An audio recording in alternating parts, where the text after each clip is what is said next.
Are you inside my head? How do you know that I feel like that? How do you know that's exactly what I need, what I want? And then when we position the offer to them, the offer solves the exact problem that they have just revealed to themselves. And it positions us then as the only and obvious choice to take that next step.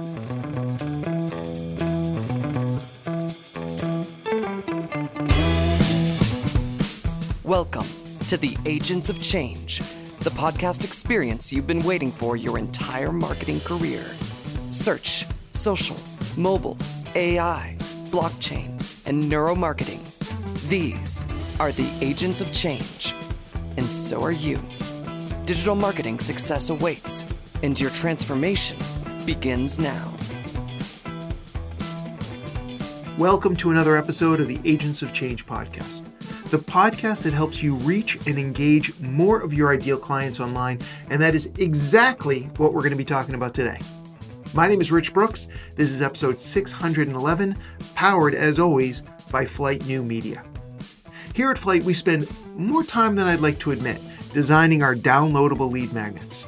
And that's in part because beyond offering digital marketing services, we are also a branding and design shop, but I digress. My guess is that you do much of the same, even if you're not trying to position yourself as a branding and design agency. I mean, who doesn't want their marketing materials to look professional and on brand?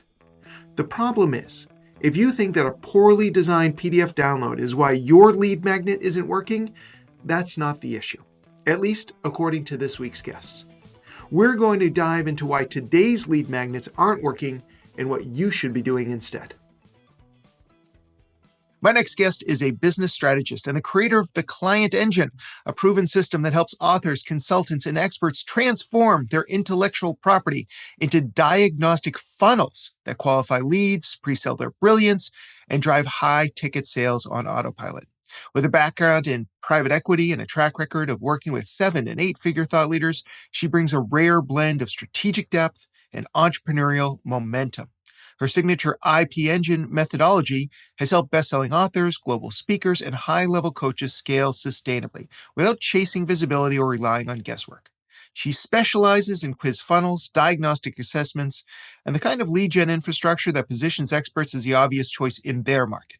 She's been featured in Forbes, appeared on Gen Chem's stage, and runs her own consultancy business from her horse farm in Northern Ireland, all while raising 2 young kids. In every conversation, Maeve brings clarity, actionable insight, and a deep understanding of what it really takes to turn a body of work into sales engines that last. Today, we're going to be talking about new ways to engage your audience with Maeve Ferguson. Maeve, welcome to the podcast.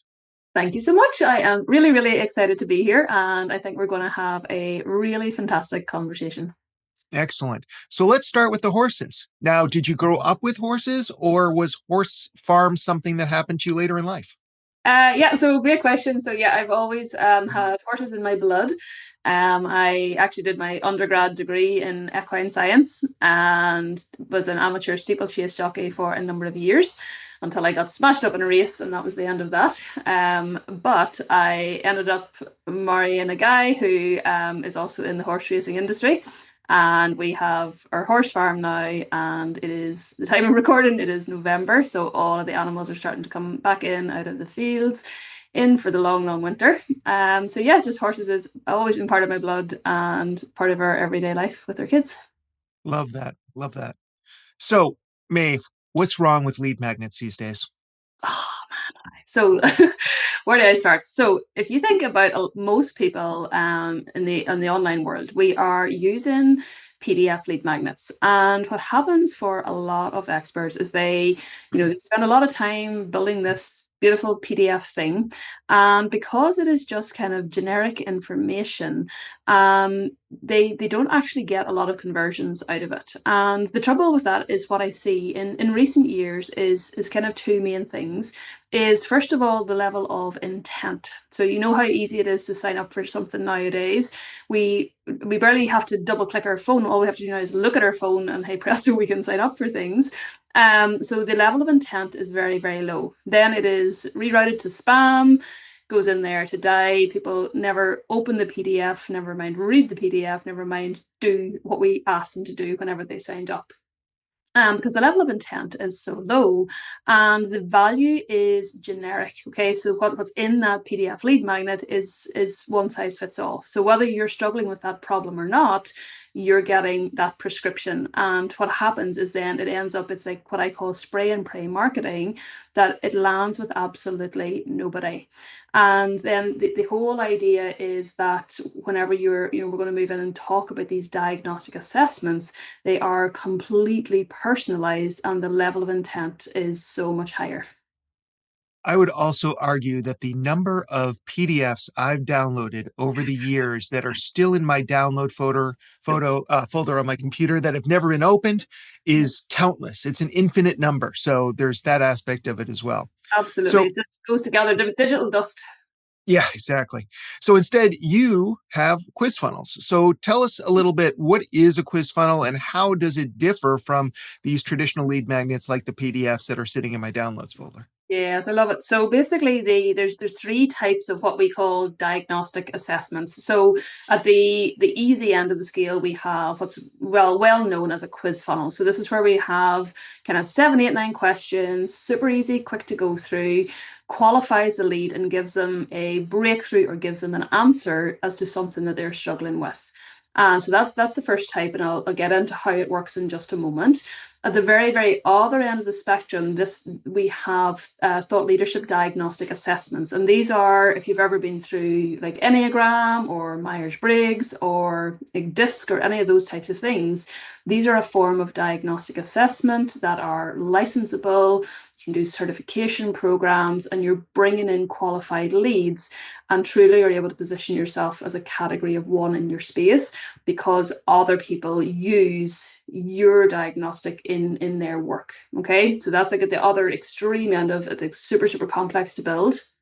And then in the middle, we have what I call score based diagnostics. And this is where, if you have like pillars of your framework or in your methodology, if you cover kind of 3, 4, or 5 main areas, you can then ask people questions, give them a score in each area. And it almost acts like a gap analysis where people then get to see, well, in this area over here, I'm 74%, I'm doing pretty good. But over here, gosh, like I'm sitting at 27%, and that's where I need to work. And the beauty of all three types of these diagnostics is we're able to put the right message and the right offer in front of the right person at the right time. And what I mean by that is when people go through these quiz funnels or score-based diagnostics and they answer our questions, the copy that you would see is completely different to the copy that I would see, is completely different to the copy that somebody else would see. And what happens here is the opposite of what happens with a normal lead magnet is that we have, first of all, the level of intent is so much higher. So if somebody is spending, between 4 and 8 minutes going through your diagnostic, that is somebody with a way greater vested interest than somebody who, clicked a Facebook ad form and signed up inadvertently to your thing. Okay, so there's a level of intent. And then on the back end, it's that level of personalization where somebody lands and it's like they feel heard, seen for the very first time. It's not generic, everybody's reading this message. It's completely personalized to them. And that really collapses the know, like, and trust factor for you as the business owner, for you as the expert, where we can really start to see, wow, or the lead starts to say, it's like, wow, this is literally, it's like creepy. Are you inside my head? How do you know that I feel like that? How do you know that that's exactly what I need, what I want? And then when we position the offer to them, hey presto, the offer solves the exact problem that they have just revealed to themselves, and it positions us then as the only and obvious choice to take that next step. So I'm sure some people are listening in saying, that sounds great. But Yeah. it sounds great that we've got this engagement, that we've got this, this personalization, but it's so much easier to download a PDF. How can we actually get people to take this assessment? It feels like it would be such a smaller percentage of people who engage. What would you say to those audience members? Yeah, so I would say it's the opposite. Okay, so essentially, it all comes down to your hook. Okay, and the hook. So when you ask your people a question that they simply have to know the answer to, and you do that at your very top of funnel, your Facebook ad copy, your organic copy should speak to your rich niche. Okay, so we're really, really positioning this at the upper end of our market. We don't want any kind of low end people coming into this. We're speaking to our rich niche, and that hook is so profound that they simply have to know the answer, which then brings them into the diagnostic. And the beauty and the cleverness of how these are built is as soon as somebody is even 3 or 4 questions in, they internally, subconsciously feel invested in the process. And the further into it they go, then the more likely they are to complete. Okay. And again, I actually use it as a filtration mechanism. So, like, our diagnostic is like 40 questions long. It's not meant to be a quick and easy, gimmicky quiz. So true diagnostics can be very, very long. And I actually use it as a filtration mechanism as well, because if somebody doesn't have the headspace or the attention span to go through my 8-minute diagnostic, they're definitely not going to be a good fit to work with us. Okay. And yes, we have bounce campaigns and all of those things set up, but I actually use it for when people get to the end. They're categorized as to, all of their different scores across all of the different areas. And then that's layered in with how much they're able to invest in themselves. Those people who get through the diagnostic are the perfect fit to work with us then, because we're able to have that conversation. We already know what level they're able to invest at. We're able to solve their specific problem on the sales conversation because they have just identified it to us. And the whole angle here is like, what is the hook? What is the question that you can ask that whenever your audience are mindlessly scrolling on all of the socials, that they're just like, I'm going to take 5 minutes out of my day and find out. I want to come back to that question. So I want to dig a little bit deeper. So when what you're saying is that you see it as a positive that not everybody is going to want to do this. You set the hurdles at a certain point because your offer or the offers for the clients you tend to work with tends to be maybe a bigger ticket item or a more involved purchase. And that's when these deeper diagnostics are really effective. Is that correct? Absolutely. So we always, whenever we're building an assessment, so like that's just one use case example. So it's built very specifically for our business. We always want to start with the offers and then we reverse engineer out of that. Okay. So if we have a $17 course, okay, and that's what we're selling at the back end of our quiz funnel with a bump and an OTO and then an upsell into an ascension model on the back end, the positioning top of funnel and who we're bringing in to buy that $17 thing is a certain type of person. Okay. Likewise, if it's just off a conversation with there's somebody where we're building one in the manufacturing space, and their contracts can be like hundreds of millions of dollars. Okay, so it's very, very, very bespoke. And so for us, for example, we have high ticket services. So I don't want to bring into our funnel the people who think this is going to be like a 5K thing. Okay. So what we do then, top of funnel in the copy, is rich niche positioning. So we're speaking to the absolute upper end of our market. We're speaking about high end. And I don't mean high end as a human, I mean high end business owners. Their struggles are very, very different to somebody who is struggling to attract leads, or nobody seems to want what I have to offer. Those are early stage problems. So we got to make sure there's a match between our messaging, top of funnel, who we are trying to attract. So if I were trying to attract an earlier audience, I would just shift that positioning, shift the hook, and shift the offer at the back end. Okay. So I want to, you had talked a little bit about ads, and apparently ads, either search or social, are going to be one way that we drive people to these diagnostics, to these quizzes. Obviously, you work with a wide variety of clients, but what are some of the things in ads? What are some of the phrases or questions that you're asking in the ads that are compelling the right people to click on that link and then go take the diagnostic? Yeah, so this is a beautiful question, and it comes down to two things, and we have relief-based marketing and desire-based marketing. And depending on which cycle we are in, we want to speak to the reliefs, i.e., talk to the pains, and talk to the desires of our person. And this again is so whenever we think about what stage of the journey is our perfect, what we call a 5-star person. This 5-star person, what is the stage of the journey that they are at? And what are the pain points that they are struggling with versus somebody who's at a different stage of the journey? So, say, for example, we work with a lot of keynote speakers, thought leaders, best-selling authors, like that sort of caliber in the expert industry. So their struggles is that they feel on all the time. So they are doing keynote after keynote after keynote, but then they're trying to manually follow up with people who spoke to them from the crowd and scribbled or give them business cards, and they're having to manually follow up with all of these people who heard them speak. Or they're doing, podcast guesting, and they don't have a good way to turn those guest interviews into clients. So that it's a super, super high end problem. So the fact that they're a keynote speaker means that they are a certain stage of business. And then the whole idea is then that if you want your IP to live beyond your book, if you want your IP to go beyond the stage, and it doesn't require you to be on all the time, the best way in the world to do that is with a diagnostic assessment that turns your keynote into qualified leads into your business and then into clients, or your book into qualified leads and then into clients.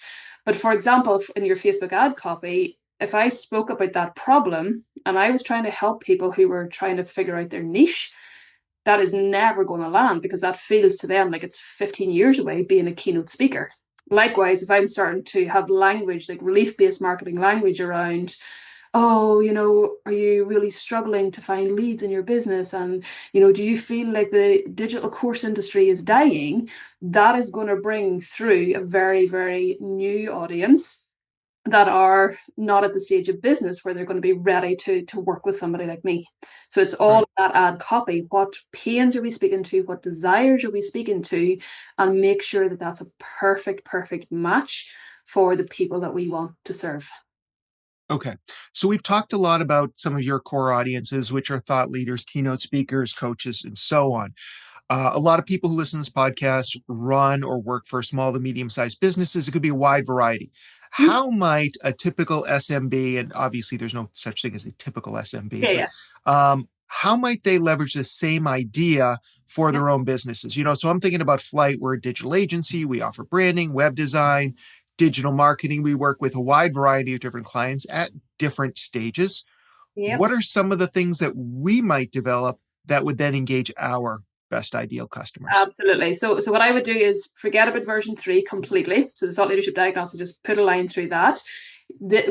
For SMBs, for agency type things, service-based providers, which essentially is what we are, Mm-hmm. it is where we want to have a score-based diagnostic where we're asking people 10 to 15 questions. So you mentioned, 4 or 5 areas that you help people with. So you would have your branding score, your visibility score, your messaging score, all of these different things. So if you think of the things that you help people with, each of those would become a score that your leads would get. They go through your assessment, they realize, gosh, and in roadmap style, I got to do this first, then I got to do that, then I got to do that. And this area over here, I'm actually pretty good. So then when they come on a sales conversation with you, not only do you have all of that information about them, so you're able to see their biggest struggle areas, and you don't have to have these awful like discovery calls where it's like, so tell me all about yourself. And then the next thing you get 45 minutes of life history. And then at the end, they tell us, they can't afford to invest in themselves. Instead of that, you're able to laser the conversation in to the exact greatest struggle area. Here's the first thing that we could do to support you. And you're able to have these, instead of sales calls, I call them, how does it work? When can we start conversations? Because we can go laser, laser, laser focused. And also inside of the diagnostic, we have identified how much they're able to invest in themselves. So we're not getting on to calls with people. If we have a $20,000 thing and they have 497 to spend, there's a complete mismatch there. And I see so many small to medium business owners, agency owners, literally just want to rip their hair out because there's such a mismatch and they don't have a mechanism to identify those things up front. So the beauty is for our business and for our clients' businesses is that We have this thing called platinum leads, diamond leads, gold leads, silver leads, and unqualified leads.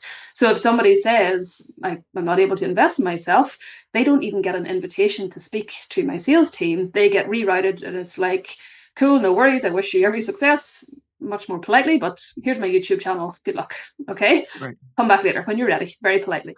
Then for our platinum leads, for example, who've indicated that they're able to invest, say, for example, over six figures, we know there are certain service offerings inside of our company that are going to be best suited to them. They get a different invitation and get rerouted to a different application, to a different sales conversation. Our sales team then go on that conversation knowing the caliber of this person as well as their struggles, because there's struggles at every level. And then the person who's able to invest $10,000 again sees different copy and a different invitation and has a different sales conversation. But the beauty is all of this is automated so that whenever somebody books in, you're able to pull up their profile, we're able to see exactly what they're struggling with, exactly what to focus the conversation in on, and also how much they're able to invest in themselves. All right. Let's talk about a little bit of the mechanics if we can. So, Yeah. I assume we come up with these quizzes and let's just say that we know the kind of questions and all this sort of stuff.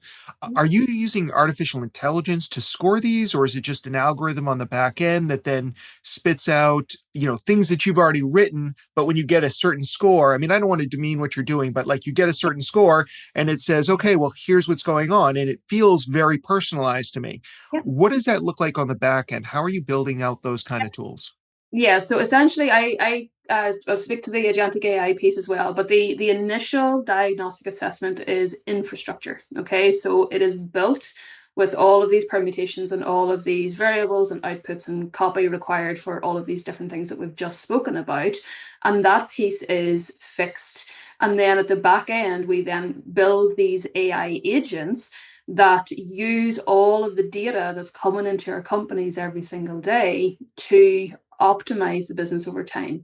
And what I mean by that is over time, as we start to run water through the pipes in this infrastructure, in this essentially it's like funnel software, we're able to run water through the pipes, find out about our leads, see who's buying our 50K thing or 10K thing or 997 thing or whatever it may be. And then over time, we are able to spot, the AI agents are spotting patterns of behavior. What Facebook ad copy did they come in through, and what did they buy? And essentially, then we have these agents running every single day that feed back to the marketing teams to say, hey, you need to go and focus more on this angle in your Facebook ads if you want to bring in more of the 50K people, because this copy is bringing in 2K people, this copy is bringing in six-figure people, and so on. And that just runs on autopilot every single week, depending on your lead volume. We just run it every single week. And so your marketing team is getting cutting edge information on what to optimize for. We also have AI agents there that review the sales conversations, and across, against sales frameworks, we're able to say, right, here's what you did well, here's what you didn't do so well, here's what to do better next time. All of that process is automated, feeds back to the person who did the sales conversation, feeds back to the CEO, so that there's continual learning and optimization in the team. So from the infrastructure point of view, just to answer your question, the assessment itself is a static funnel, and then we use AI agents to optimize it on the back end. All right. Sounds very cool and borderline futuristic. Um, so when it comes to the offer, have you already pre-planned what those offers are going to be? It sounds like you have different tiers. What are the cases when we should just give somebody a link and say, this is the course you need, or this is the bathroom tile that you need, or whatever it may be? And what are the times when you should say, you should speak to one of our sales associates or whatever it might be? Yeah, so I think so. There's a couple of things here. There is price point. Okay, so if you're selling a $100,000 thing, I know it's possible to sell it through a Google Doc, but it's probably most people are going to require a conversation. Okay, now if we're selling a $7 widget, it's going to be a click and buy. Okay. So what we always want to do is like look at that suite of offers initially. That's where all of this begins, is we look at the offers and then we reverse engineer everything off the back of that. So there's going to be a blend of, okay, how are people buying these offers right now? Okay. So are they click and buy? Are they requiring a sales conversation? Do we have, like we have, for example, we've got an application in front of our sales calls. All of those types of things. How are we currently selling it, and is it working? Okay, so I'm a big believer there's no push a button and be a millionaire by Friday. Like, even though a lot of people peddle that, it just doesn't work like that. But we got to look at what those offers are and how are they currently converting. And then this thing is not like a Hail Mary. So if you've never sold a single thing in your life and you bolt a diagnostic in the front of it, like that ain't your problem. Okay. So I think that's like really, really important. So start with those offers and then reverse out of those offers to make sure then that we're choosing, the next step then is to choose the sales mechanism for each of the offers. Then we reverse engineer out of that and come up with the pillars or the scores, the branding score, the messaging score, your sales score, your lead gen score, whatever it may be, so that there's congruence between the offers that are going to be made on the back end and the questions that we're asking. Because if we have, if they're going through a quiz and it's all about gardening and they get to the end and we make an offer that's about synchronized swimming, well, that thing's never going to convert in a million years. But you would be amazed at how many people have a lack of congruence, and then they're wondering why it's not making sales. So if somebody wanted to get started today, building out their own quiz funnels or thought leadership diagnostic assessments, Mm-hmm. what would be your recommendation? How would they get started? Yeah, so look at your offers first of all, and this goes for all three types: so the quiz funnel, your score-based diagnostic, or the thought leadership assessment. So first of all, look at your offers. Then we come out of there and decide, like, look at our frameworks. Okay, so a lot of people have their frameworks completely formalized and they're pretty diagrams and all of the beautiful things. Some people's frameworks are still inside their brain. Okay, and a lot of people, I talk a lot about intellectual property. And people are like, well, I don't really have intellectual property. And we do, we just maybe haven't called it that. So this is your process. How do you serve your people? What things do you do? And the easiest way to do that without getting into a whole framework conversation is when somebody comes to work with me, well, what's the first thing I do with them? What's the next thing I do with them? What's the next thing I do with them? And essentially your process or your methodology is essentially your framework. Okay. And then from there, you want to decide what is the most appropriate quiz funnel or diagnostic for your business. So say, for example, I have a client that's in the golf space. They're spending almost $1 million a month on ads. Okay. A quiz funnel that is like 7 questions long, bang, bang, bang, bang, bang. The leads firing through that thing at volume every single day. It's not well suited for them to have, a thought leadership assessment equivalent to Enneagram. Okay. There's a complete mismatch there. So you want to make that decision as to, is it the quick and fast quiz funnel that is going to bring in qualified leads, but is not necessarily going to be a positioning play from a caliber perspective, a category one perspective? Or do you want, you're writing your best-selling book, you're going for the New York Times bestseller, you have this true deep intellectual property where you want to be on stage, you want your body of work to become codified and become a household name like Myers-Briggs, I'm INTJ. Okay, so it's like that's completely different use case. And then the third use case, which is actually where most people fall, is where, gosh, I help people with these 4 or 5 things. Let's score them on each of these areas. Then they realize where they are, where they want to get to. And hey, presto, just like magic, your services or your offers or your programs or your courses or whatever it may be are the exact things that solve the gap that they have just identified. Okay. And I guess one last question I have is, so how are you capturing the data? In other words, there are plenty of quizzes online that will spit out an answer for me and I see it right there and they don't necessarily capture any of my information. And then I'm assuming that I know there's other systems that I'm required to give an email address to, a phone number. I may not even get my answers until they appear in my inbox so that the provider can ensure that I put in my real email address. What are your recommendations so that we can make that connection? Or do you just let people do the diagnostics on their own, and the ones who realize they've got a problem are automatically going to come back to you? Yeah, no. So I strongly recommend having a lead form on there, and we actually do the positioning of the lead form top of funnel. Okay, and the reason for that is I always equate a lead that is a non-complete. We still have the lead on our email list. Maybe their kid cried or the postman came to the door and they got distracted. Okay, so we still have the lead. I always equate it to the same as a PDF lead who didn't read your thing anyway. Okay, so we still have the lead inside the business, and not only so the name, email address, and phone number is like 101 level of data. What actually happens as they go through the diagnostic, every single answer that they complete, even if they're a non-complete, every single answer is a piece of data that is saved, tracked through. We're able to push all this through to custom fields, and we're able to build a really, really strong picture of what is going on in our market. And like, I'm obsessed with data because data equals power. Data gives us insight into our market that there's no other way you would ever get that level of data without having, 4,000 conversations with people. And even then, you wouldn't have the same amount of data. And it allows you to do kind of authority positioning plays like we do. For example, every single month we publish our data and insights report into what's going on in the expert market, and we're able to do that due to the volume of data we have inside of our business. It's proprietary. It doesn't belong to Facebook or whatever. This is the data inside of our company. And again, back to the AI agent conversation, we are analyzing that all the time to spot gaps in our offers, gaps in our positioning, gaps in, what is the main thing that people are screaming out for that maybe we're not providing right now, but we easily could provide it. So instead of kind of trying to square peg round hole people all the time, these AI agents are analyzing that data. They're getting to see, gosh, like, here's what people actually want.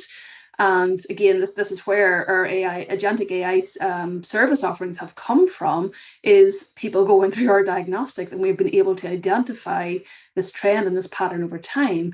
And that division of our business is absolutely on fire in a good way. Excellent. So, for people who might want help in creating their own quiz or diagnostic or in the deeper solutions that you offer, where Mhm. can they connect with you online?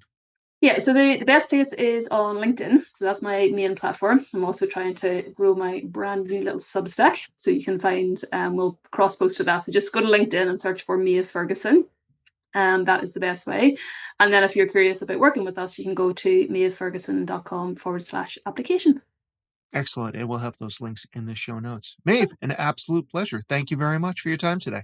This has been a blast. Lovely. Thank you so much for having me, Rich. Lots of great advice from Maeve. And if you're feeling like, wow, that was really helpful, but I'd like to dig in a little bit deeper, got you covered. Just head on over to theagentsofchange.com/611, where you'll find the audio, the full transcript, a blog summary, and all the links that Maeve shared with us. All available, all for free, all for you. I always want every episode to be actionable, to give you something that you can work on. Well, if you're still relying on spray and pray PDFs, you're not generating leads, you're generating noise. Take some time this week to create a personalized diagnostic that provides you and your prospects with real value, and become an agent of change.